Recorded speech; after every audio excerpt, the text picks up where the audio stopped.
Good evening and welcome. Tonight we're going to be going on a river journey down the Ganges. My country series right now is on Bangladesh, but we're going to read the parts about India too, because the Ganges River is very, very, very important to India. And you'll find out why in this book. Strategy again. There we go. The Ganges. Let's go. Let's go on a river journey. The Ganges.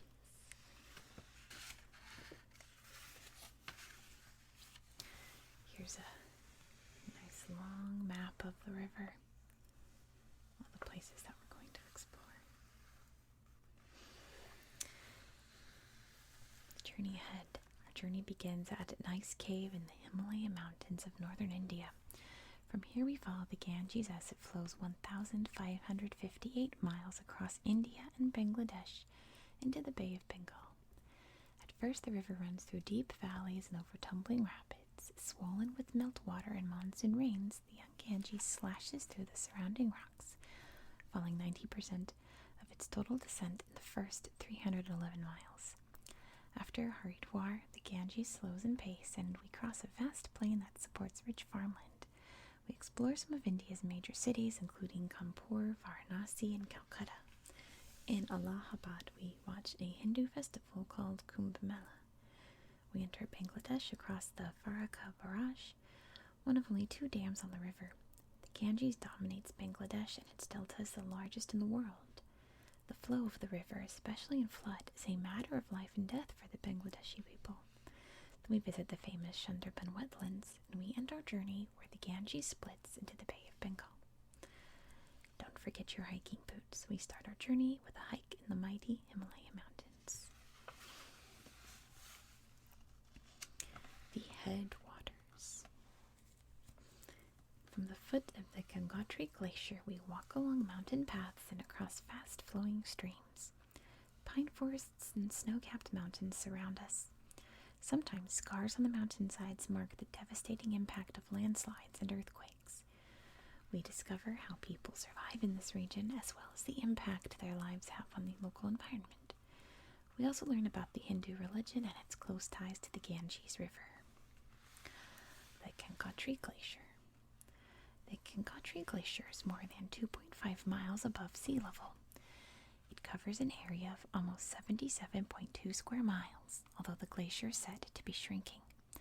The slowly melting ice emerges from a cave in the glacier in the town of Gomukh. The stream of water, called the Bhagirathi River, becomes the Ganges River later on. Here it dances downstream, carrying chunks of the glacier with it. As we follow its route, we pass Hindu pilgrims traveling to Gomukh on foot or by pony. They are coming to visit the source of the sacred Ganges River, which they call the Ganga. The Holy Ganges. The Ganges has great religious significance. For Hindus, the Ganges is especially sacred, and there are many stories about it. One Hindu myth says that many years ago, King Sakar had 60,000 sons. The sons, on a quest for their father, disturbed the meditations of a holy man called Kapil Muni. The holy man was so angry about being disturbed that, with one fiery glance, he reduced all but one of the sons to ashes. King Sakar was beside himself with grief. The gods told him that his sons could only find eternal rest if the goddess Ganga, a river living in the heavens, was brought to earth. Years later, the gods took pity on the unhappy king and ordered Ganga to fall to earth. Ganga, furious, began roaring and crashing to earth. But Lord Shiva caught the river in his long, thick hair and tied her up in knots.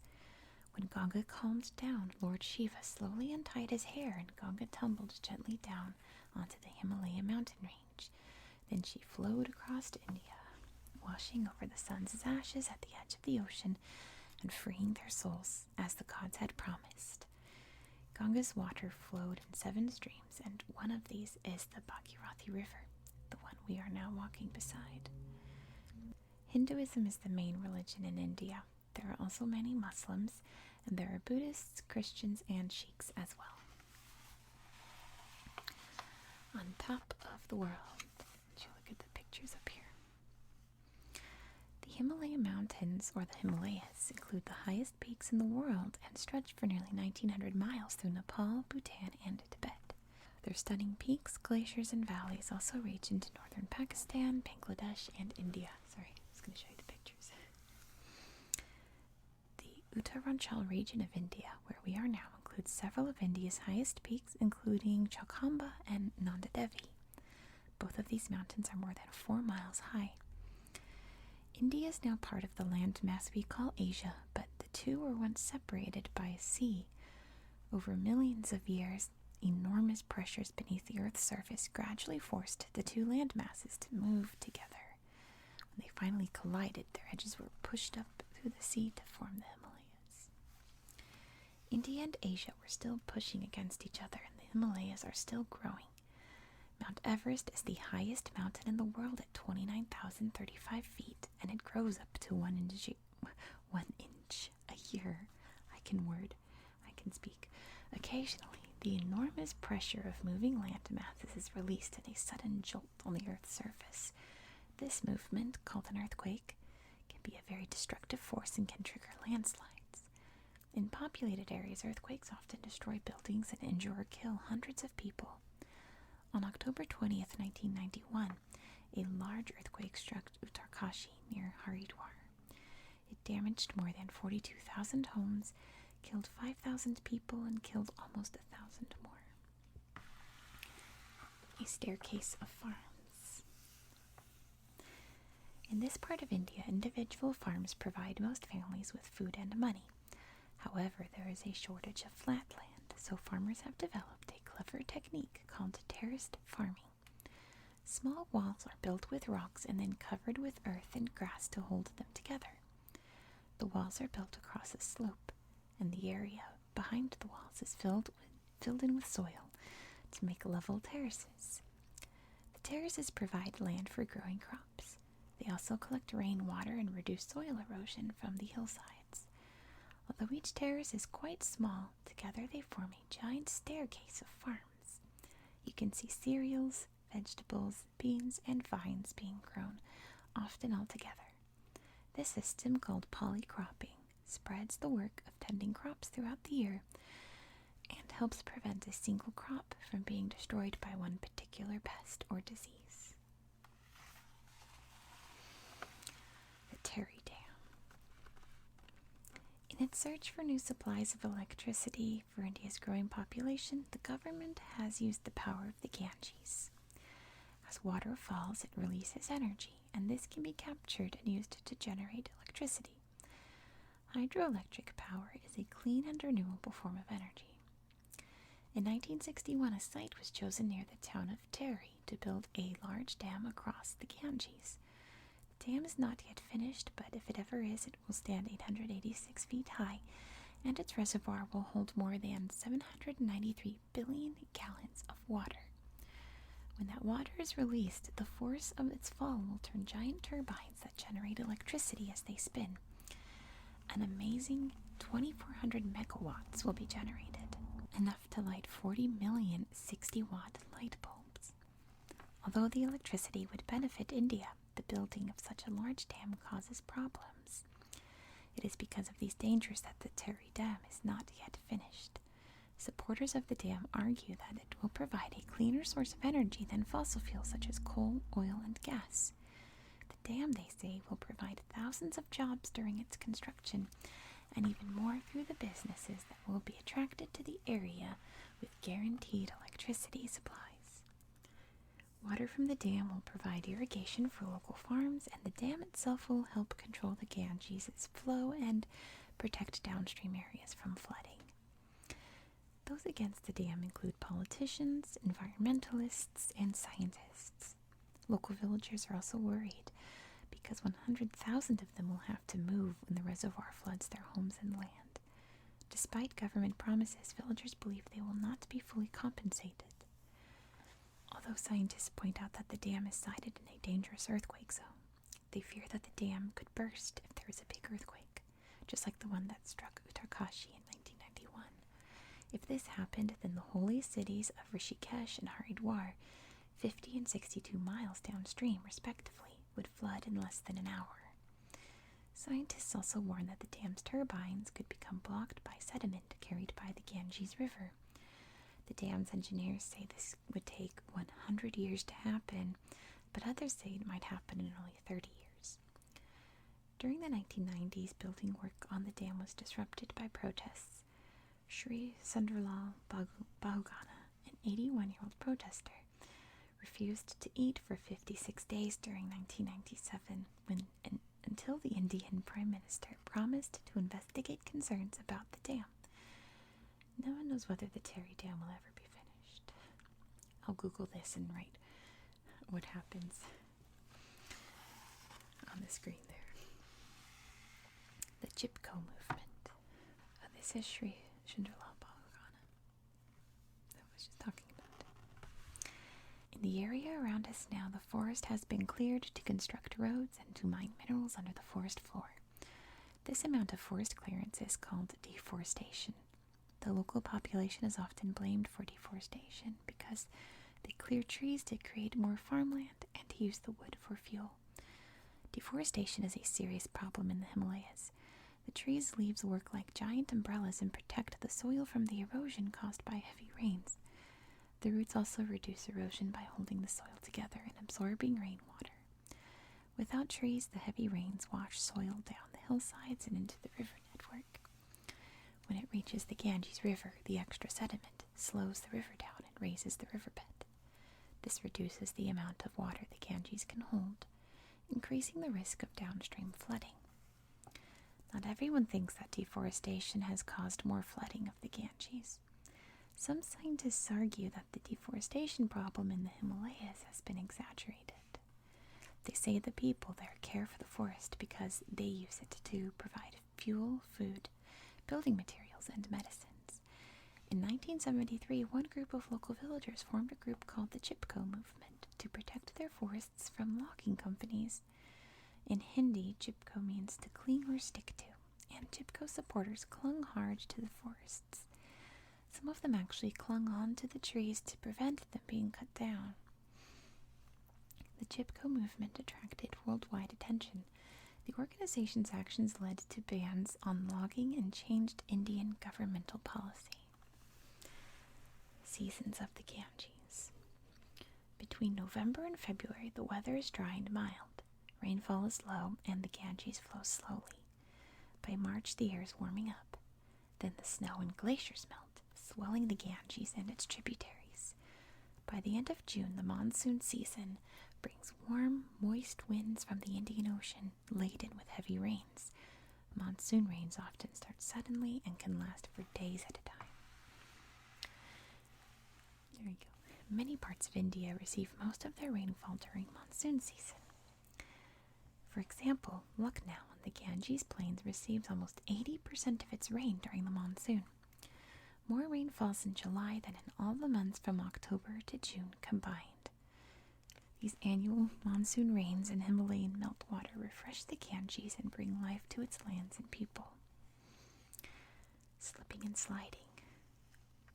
When the material on a slope can no longer be supported against slipping, landslides can happen.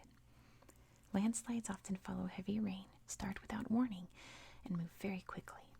They have occurred naturally for many years in this area, but the risk of future landslides is increased by deforestation and road construction.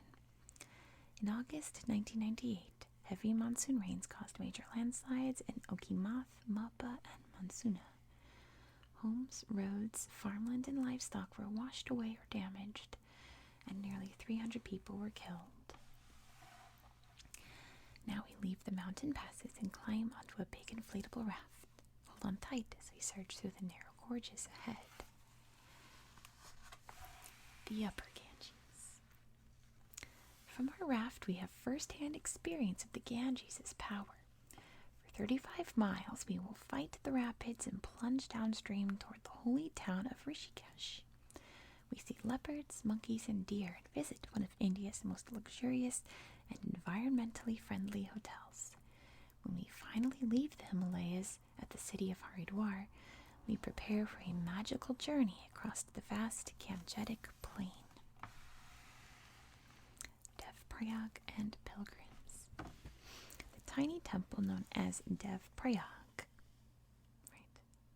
Okay, I'm not sure if that's it, is 124 miles downstream from the Gangotri Glacier. Here, the Bhagirathi River is joined by another river called the Alaknanda. This confluence is important because it is here that the river on which we are traveling officially becomes the Ganges. For Hindus, the confluence of any two rivers is sacred. The meeting of the Bhagirathi and the Alaknanda River at the Devprayag is probably the holiest of them all.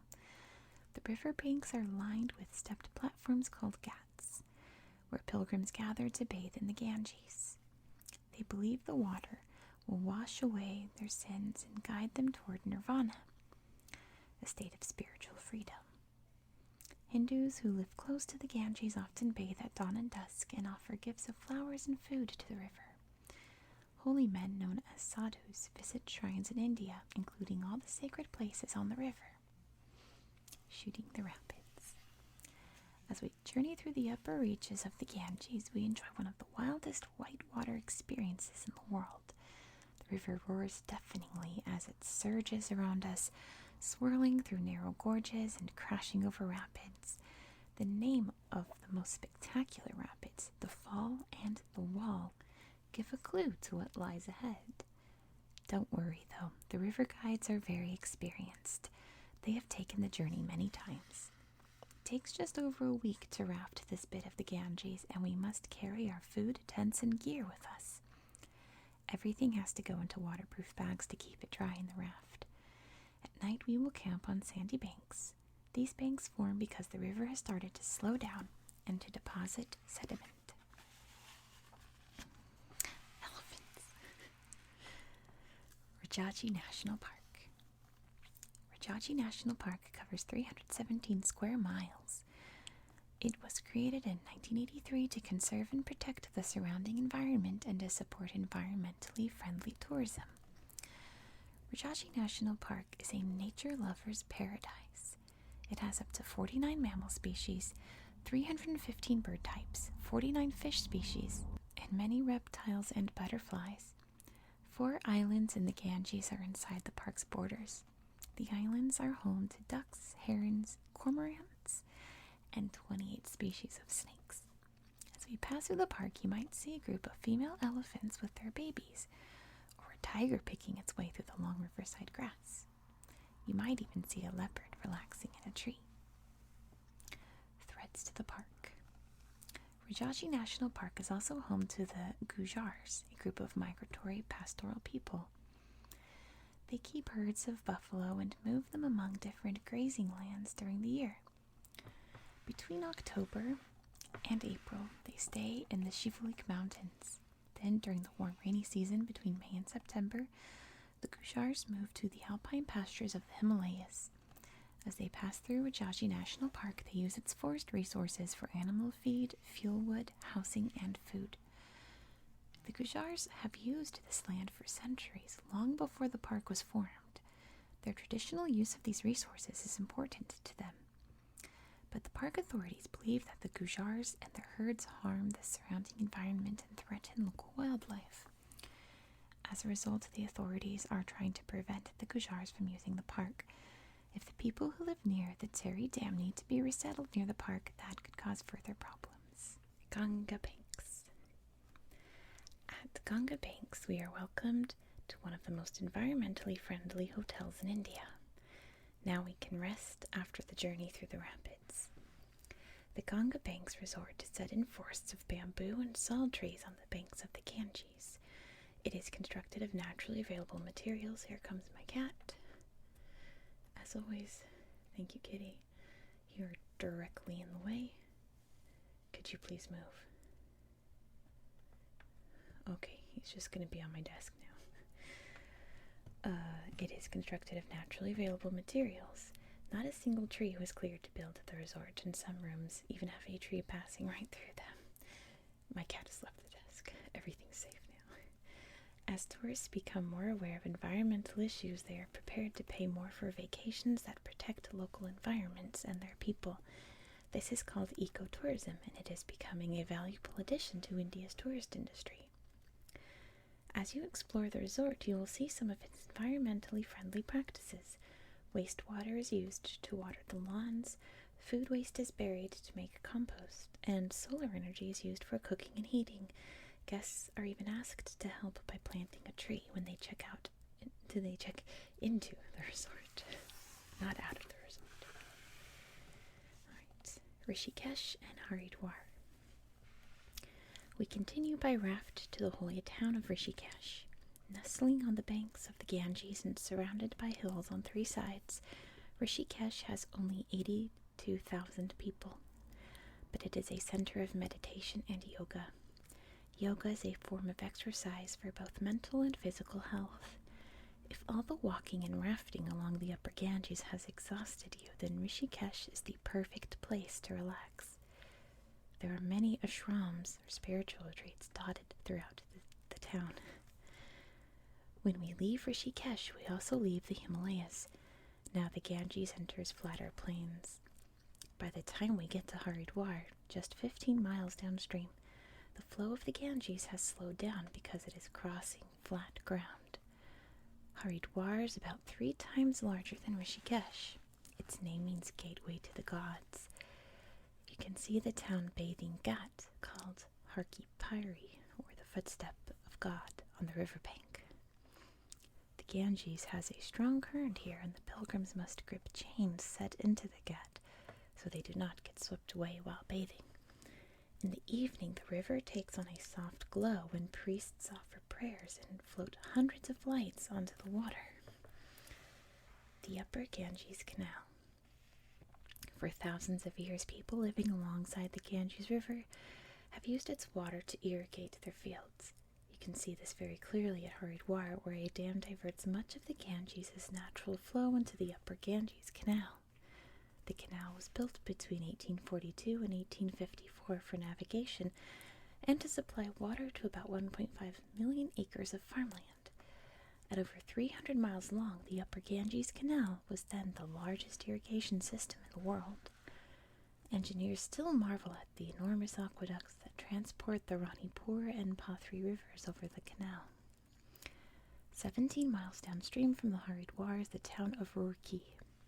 Before the canal was built, Roorkee was just a few mud-built houses. The irrigation canal provided farmers with new opportunities to grow and sell food.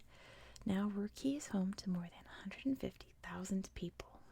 The railroad arrives. 2 centuries ago, the Ganges River was navigable all year round. There was even a regular paddle steamer service between Calcutta and Allahabad that began in 1794. But after the Upper Ganges Canal was built, navigation on the river became difficult. River transportation was reduced, and the paddle steamers declined when the railroads were built in the 1850s. Railroads soon became India's main form of transportation. Now there are 38,525 miles of track, over 11,000 trains, and 7,000 stations. With a staff of more than 1.6 million, the Indian railroad system is one of the largest employers in the world. Now we can jump on a slow-moving local train and follow the Ganges River to the ancient city of Varanasi. The Middle Ganges. With the Himalayas and Haridwar behind us, we enter a very different landscape. The land is some of the most fertile and densely populated in southern Asia. From our train, we see a very different farming system to that of the steep valleys upstream. When we get to Kanpur, Allahabad, and Varanasi, we will leave the train to visit the sights and sounds of these sprawling cities and their fascinating people. The Gangetic Plains. Although they are up to 65 million years old, the Himalayas are quite young in geological terms. Their relatively soft rocks are easily worn away by heavy monsoon rains. More than 1,100 tons are eroded from each square kilometer every year. Much of this eroded rock ends up in the Ganges, and over the millions of years this has been happening. A deep valley between the Himalayas and the Deccan highlands of southern India has been filled in. It is this buildup of mineral-rich sediment that formed the vast Gangetic plain through which we are now traveling. Using the Doab. Between the Ganges and the Yamuna rivers is an area of land called the Doab, which means land between rivers. For many centuries, local people have taken advantage of the annual flooding of the Doab and the rich topsoil this leaves behind when the water subsides.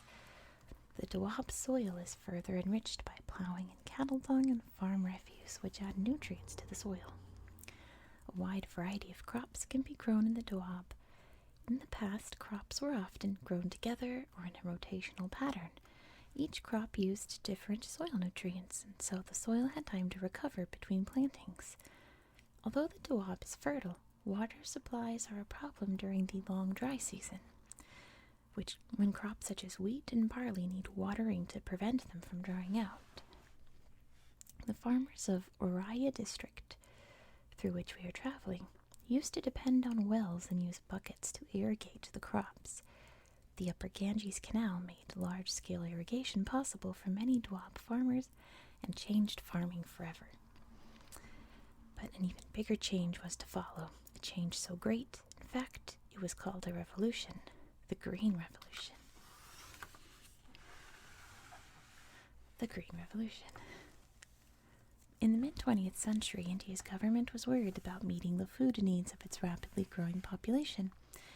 In 1966 and 1967, Indian food imports rose sharply following 2 years of drought, and the government decided to act. They introduced a set of new farming techniques to open up new farmland and improve production on existing farms. At the center of this set of techniques were new varieties of staple crops such as wheat and rice called high-yielding varieties, or HYVs for short. HYVs were stronger than traditional seeds and had a shorter growing season. This meant that farmers could grow 2 crops a year instead of 1. The first crop was watered by the monsoon rains. The second crop was grown during the dry season, and so farmers could create an artificial monsoon for it. The answer was a massive investment in irrigation and the sinking of new wells called tube wells, which are long plastic tubes sunk into the ground. Through the tube wells, farmers can extract underground water with a motor-driven pump. In 1960, India had just 3,000 tube wells, but by 1990 there were over 6 million of them, and the area irrigated by tube wells had increased 113 times. Listening to my voice, how clicky my voice is right now, but I kind of like it. Let me know what you think. The improvements these techniques brought to Indian farms were so great that it was called the Green Revolution. Although similar measures were introduced in other countries, nowhere was the impact on food supplies so dramatic as in India. Yields of wheat and rice boomed as a result of the Green Revolution. In just 10 years, India even had enough of these crops to begin exporting grain. Now India is one of the world's biggest agricultural producers. Not everyone has benefited from the Green Revolution. To succeed, the entire system had to be used, not just the new HYVs, but also the irrigation, equipment, and chemicals. Many poorer farmers could not afford the expense.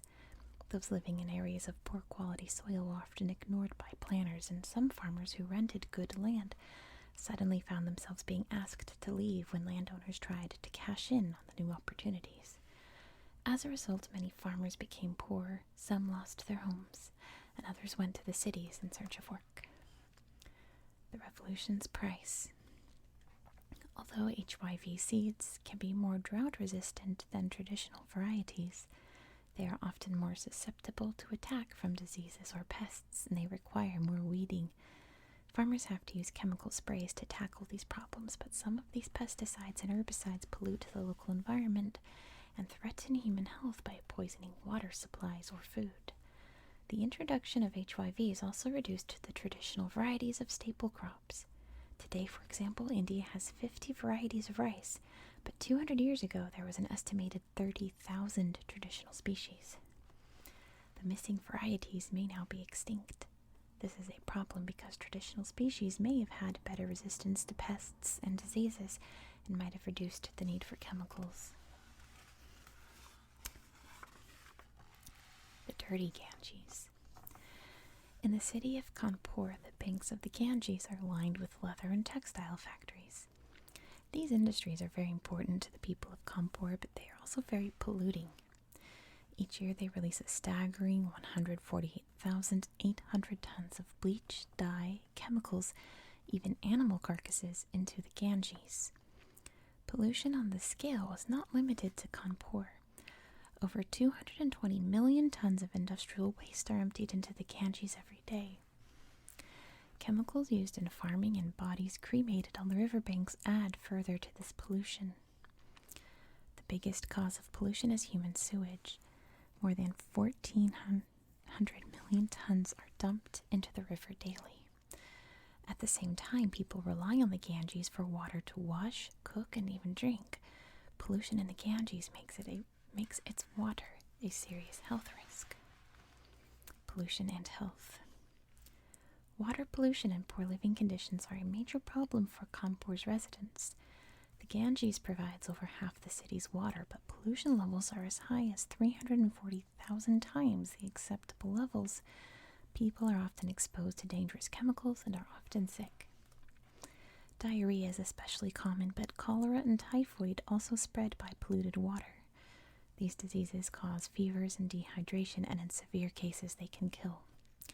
Cholera and typhoid were once common everywhere. Now clean water supplies and improvements in sanitation have wiped them out in Western Europe and North America. In India, however, nearly 70% of the available water is polluted or carries disease. In India, people need to boil, filter, and purify the water before drinking it. Ganges Action Plan. In 1985, the Indian government launched the Ganges Action Plan, which aimed to clean up waste before it entered the river. New sewage pumping stations were built and people were educated to better care for the river environment. But despite spending over $330 million, the plan has been described as one of India's most dramatic failures. Many projects are incomplete, others do not work properly, and sewage treatment plants do not work at all during the regular power outages in this part of India. A plan to encourage the use of electric pyres for cremating the dead has also failed. The authorities apparently ignored the Hindu belief that the souls of bodies cremated on the Ganges go straight to heaven. Since the Ganges Action Plan was introduced in 1985, the amount of sewage flowing into the Ganges has actually doubled.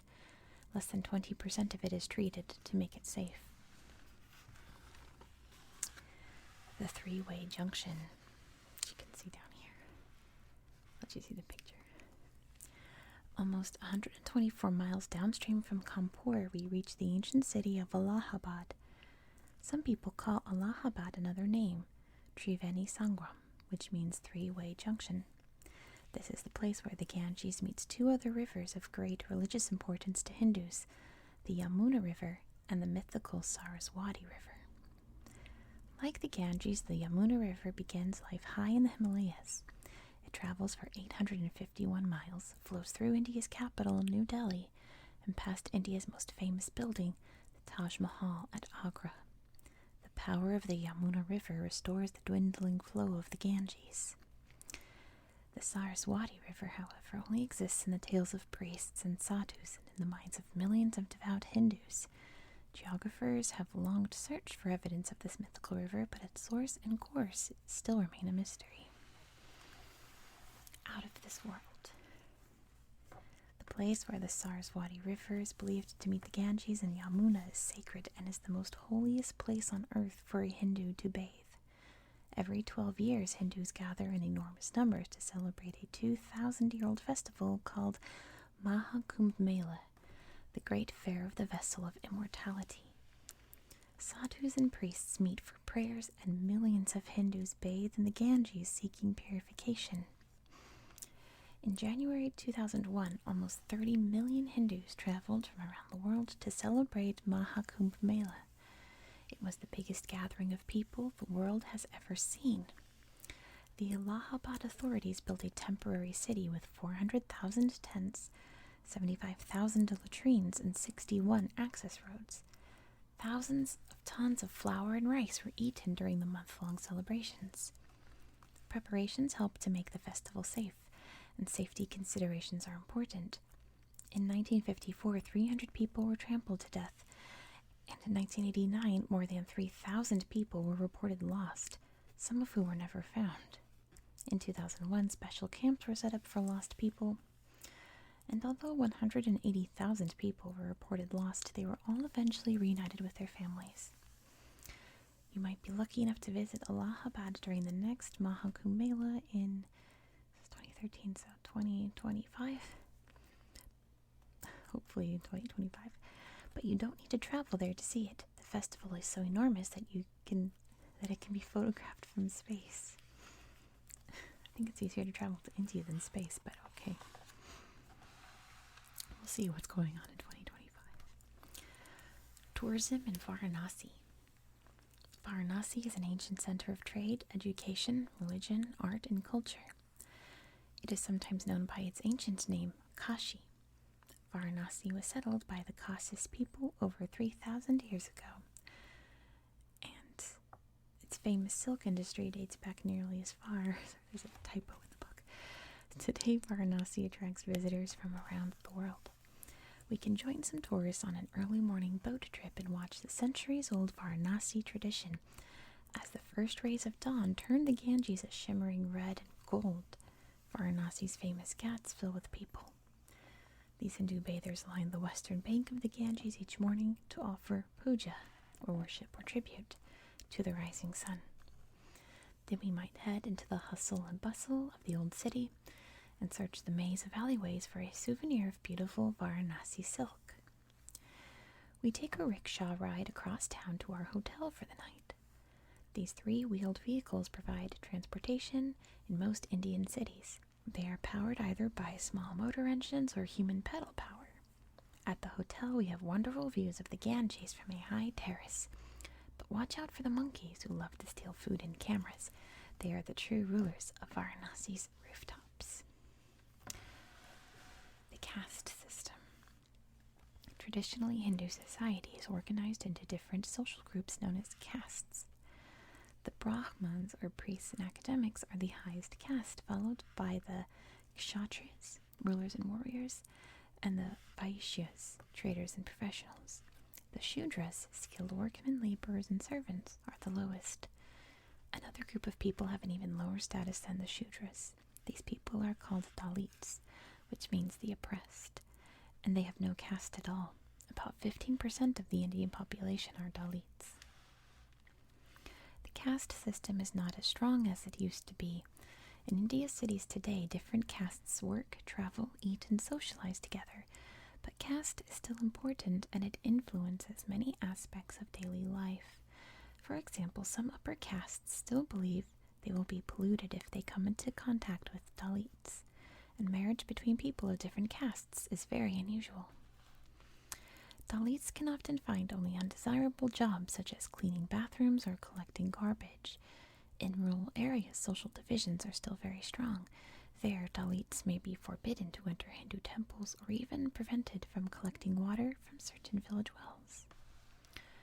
We leave Varanasi by rowboat and head downstream to the city of Patna, the lower Ganges. The city of Patna is the capital of Bihar state.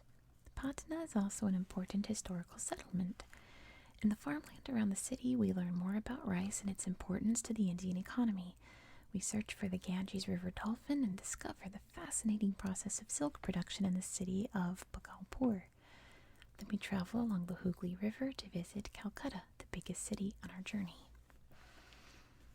How gorgeous this is. A chic temple. Gorgeous. Patna.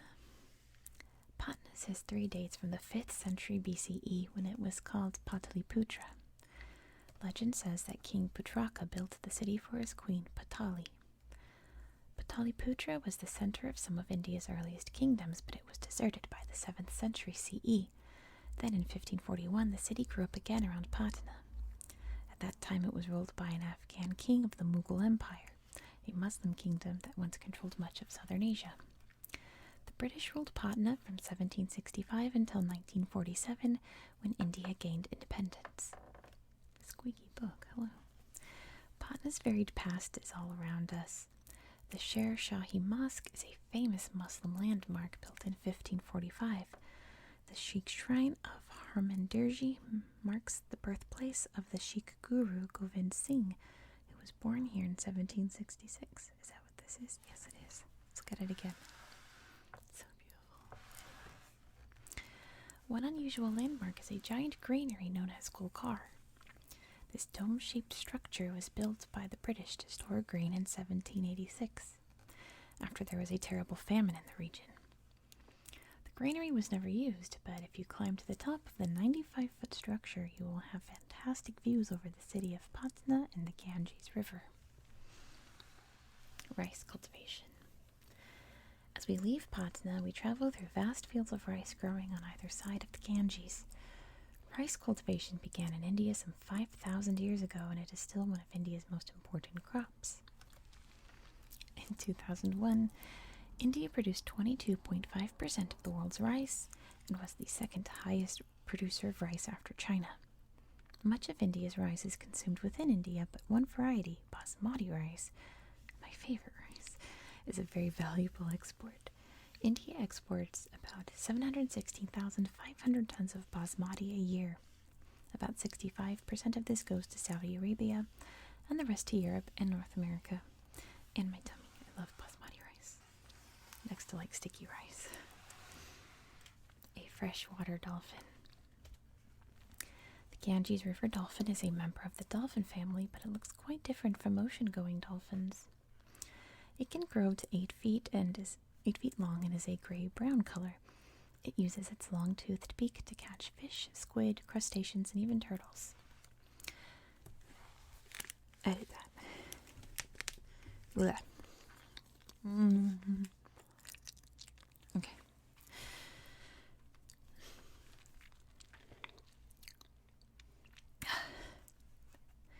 Like all dolphins, the Ganges dolphin emits noises that bounce or echo off objects. This is called echolocation, and it helps the dolphins locate their prey. Echolocation is vital for the survival of Ganges dolphins because they are almost completely blind. They swim on their sides and drag one flipper along the riverbed. This is a very unusual way for a dolphin to swim, but with echolocation, the dolphins navigate and search for food.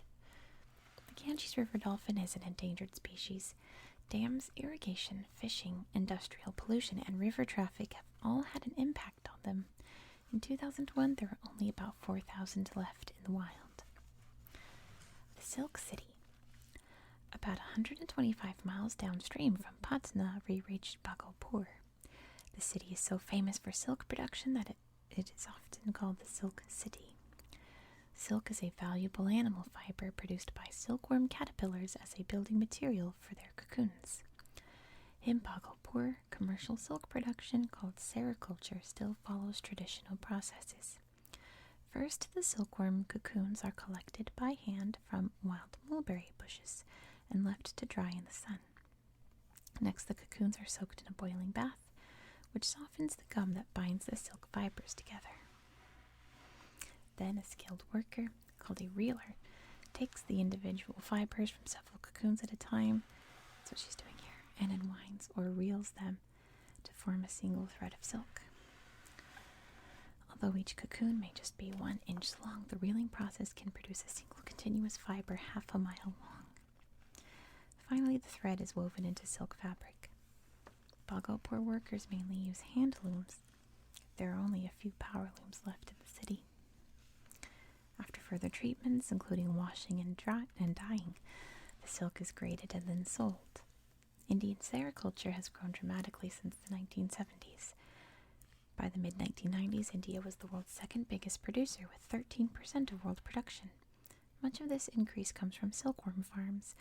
Only a few places still collect cocoons from the wild, as they do in Bhagalpur. The East India Company. Indian silk was one of many products that attracted British traders to India in the 17th century. The East India Company was formed in 1600 by the British government. Its job was to control British trade and interests in the whole region. The company concentrated on its valuable trade in India, which it made it wealthy and powerful.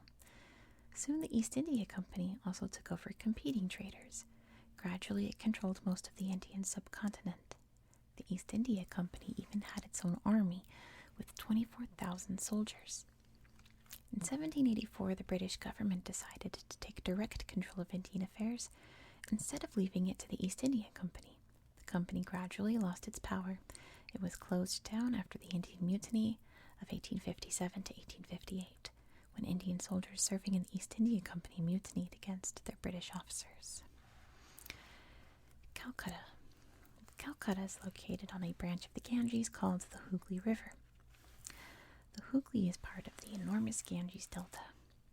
We follow the Hooghly River on a diversion from our main route to visit Calcutta, the biggest city on the Ganges River system. It was Calcutta's location that attracted the East India Company to it in 1690. The Hooghly River made Calcutta an ideal trading center, since it provided easy shipping access to both the Indian Ocean and the Ganges River. Indian merchants flocked to the city, and by 1772 was the capital of British-controlled India. Trade is still essential to the economy. Trade and commerce employ about 40% of the city's workers. 1/10 of India's imports and 1/12 of its exports pass through Calcutta's ports. The partition of India. When India gained independence from Britain in 1947, it was partitioned or split into 3 countries. The old British India became modern India, Pakistan, and Bangladesh. Bangladesh was part of Pakistan from 1947 until 1971. Partition was based on religious grounds, and it caused an enormous movement of people. Thousands of Hindus moved into India, and thousands of Muslims moved into Pakistan and Bangladesh. Most of the Hindus who left Bangladesh in 1947 settled around Calcutta, just over the border of Bangladesh. More Hindus followed after Bangladesh became independent in 1971. The Calcutta region became the most densely populated part of India. In the days of the British Empire, Calcutta was one of India's richest cities. Today, it is one of the poorest. In 2001, Calcutta had a population of 4.6 million people. A further 8.4 million people live in its suburbs. Such huge numbers of people in a city with limited public services means that many live in great poverty. Slum areas called busties have no water, sewage, or electricity, and almost 250,000 people have no housing at all. They live in the streets on a cycle of hardship and despair with no way out. A Roman Catholic nun named Mother Teresa directed the world's attention toward Calcutta's busties. Not sure. She won the Nobel Peace Prize in 1979 for her work with the poor of Calcutta and for her efforts to persuade the Indian government to help them. The Farakka Barrage. Now we are back on the Ganges.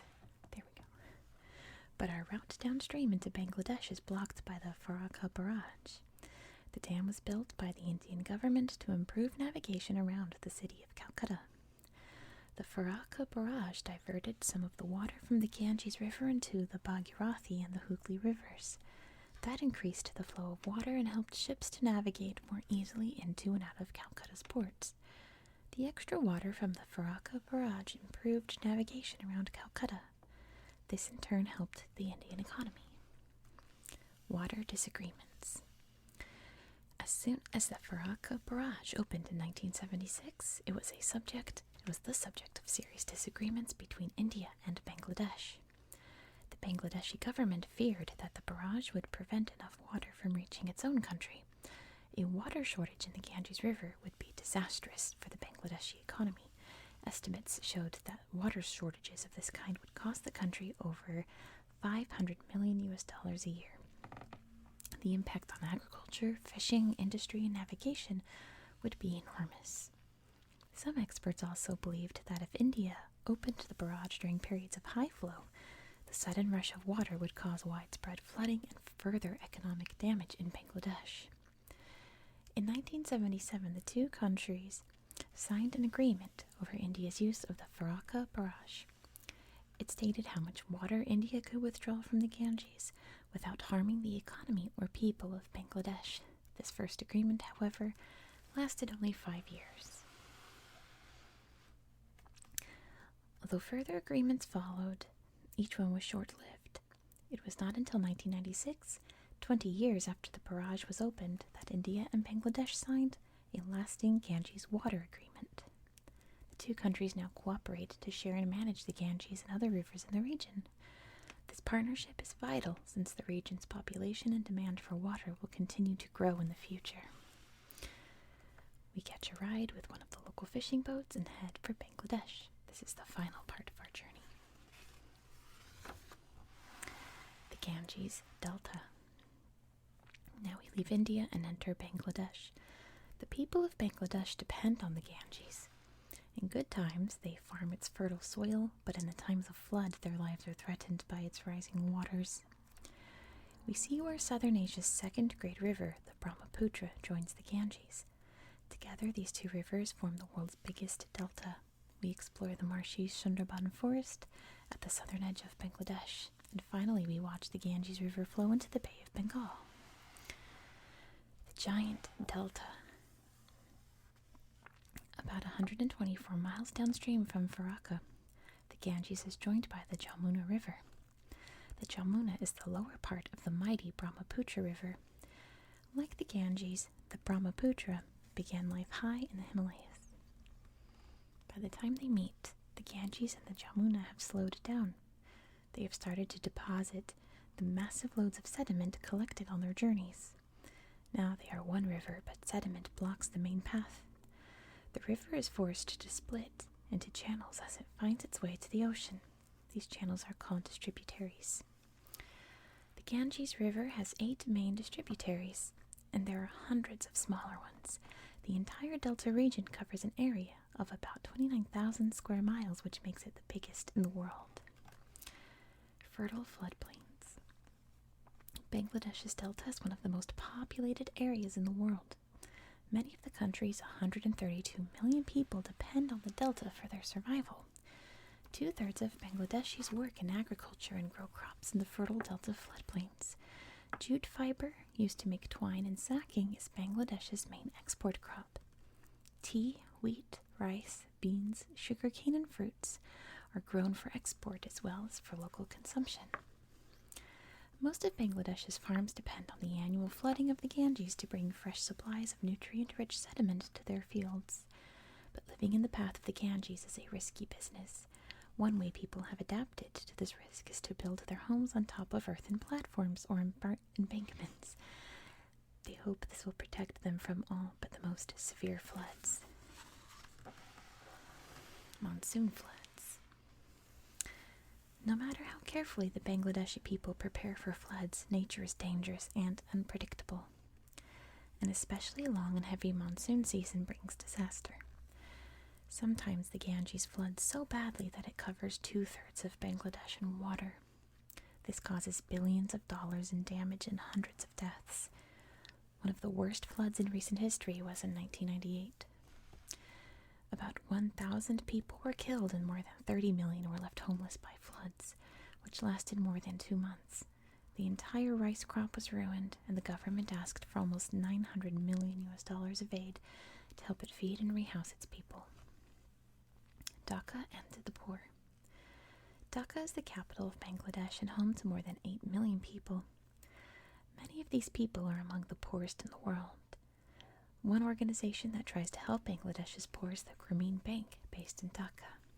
I'm going to have a whole video about the Grameen Bank in 2 days.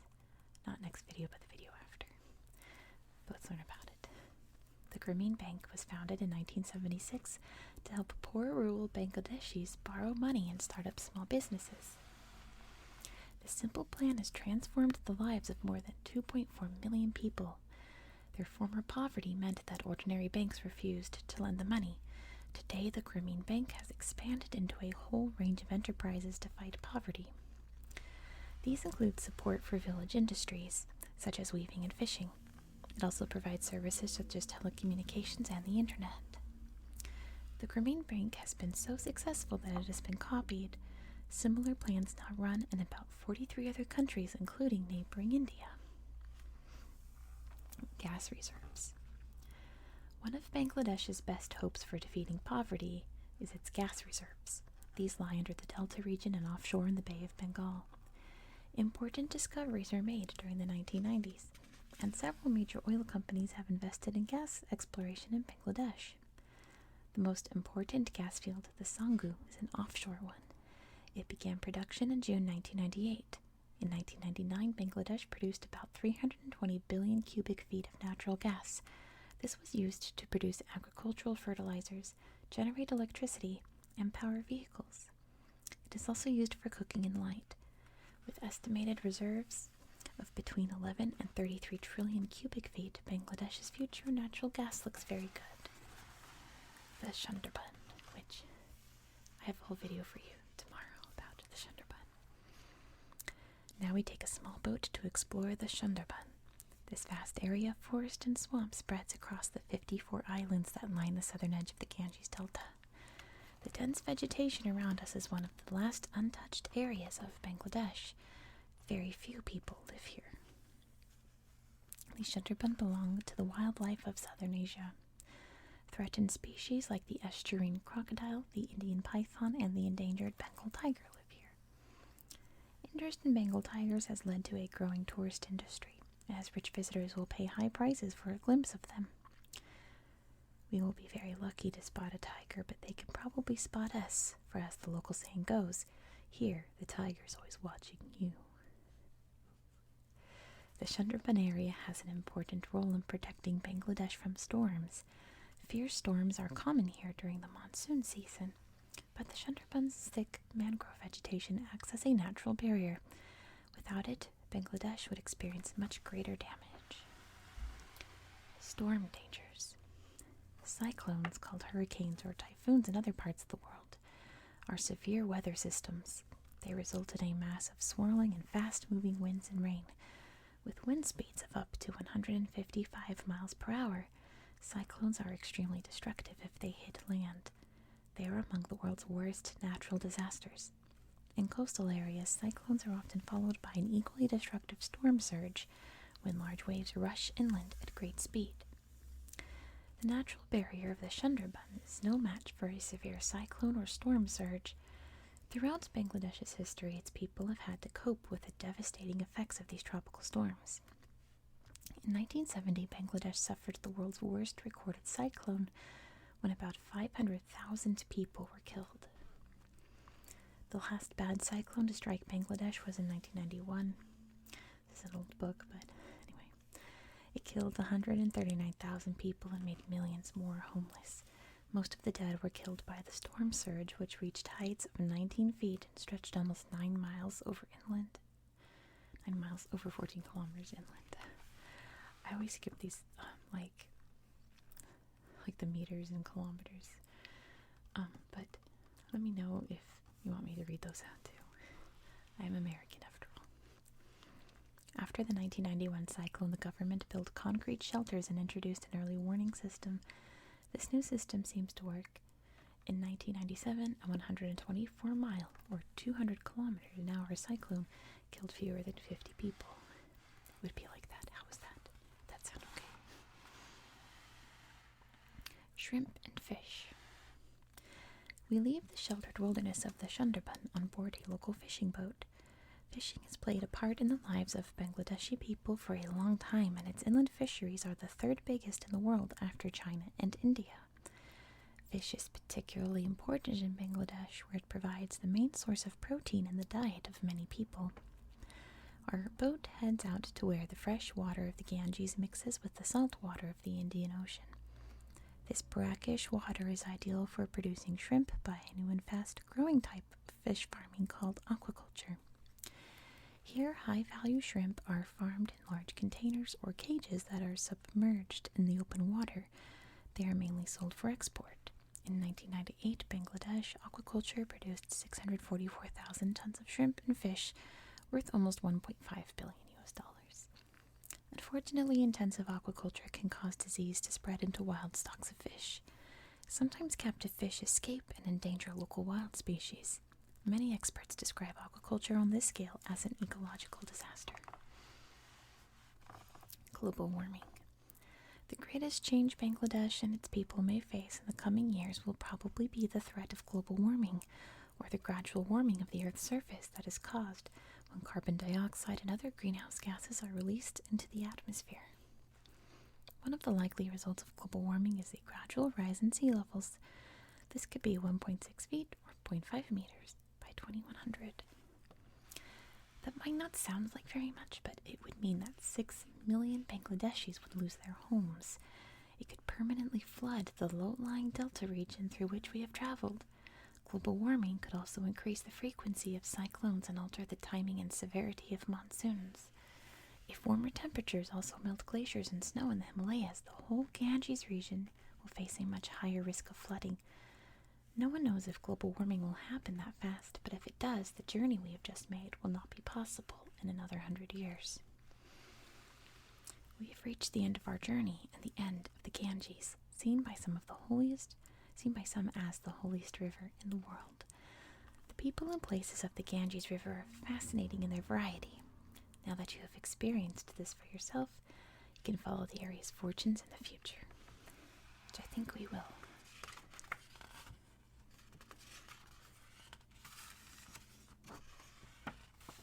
Some page turning for you. Alright. And that's our journey down the Ganges River. Thank you so much for watching. This video is pretty long, so I'll just end it now. I hope you found this relaxing and educational, and I hope you have a very good